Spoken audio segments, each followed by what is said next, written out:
Look at this cockpit right here. Everything here is digital. This is a heads-up display that the pilot gets so he or she doesn't have to look if they are engaged with it. With a target, they can see the target area that they're going after. They can get the radar pictures as they need them. And it's fairly easy to control. But to get used to it, compare that to the MiG-29. This is what the Ukrainians are flying now. It's all analog.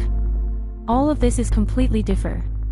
This is like going back into the or before. And it's very different to go far to this. Totally. No, I mean, that even to a layperson like me, I can understand how very different that is.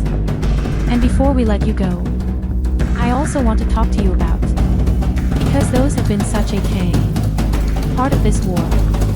And Russia claims there's been several drone attacks by Ukraine's side. And this is researcher say Russia's making its own version of an Iranian-made drone. What do you make of the use of in this conflict? This is one of the most revolutionary aspects of this war.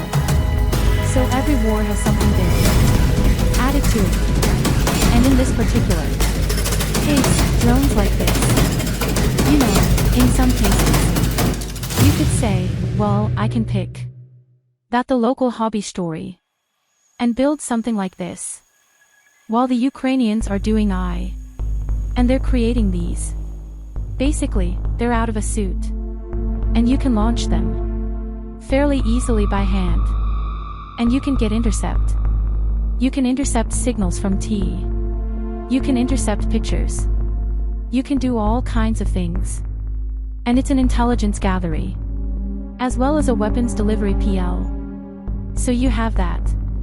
Plus you also have the ability of the Ukrainians to go into the Black Sea using seaborne drones to attack Russian naval in this area. And, of course, the cartridge the bridges here. All of these are vulnerable to drone attacks, either airborne or seaborne drones, depending on where the target is. So drones are important. And they're going to set the STA for the next chapter of this war, as well as subsequent conflicts that are coming up sometime in the future. No doubt about it. And the fact that they're unmanned, too, is age. And that's important. One other quick thing on this. The fact that they're unmanned is critical. Because Ukraine has a real despair in population compared to Russia. They need as many unmanned plats that they can effectively employ in any of these areas. They must have those. And they must use them effective in order to achieve a force multiplying effect. Really critical for them. Alright, Colonel, it's always great to see you. Thanks so much for being with us.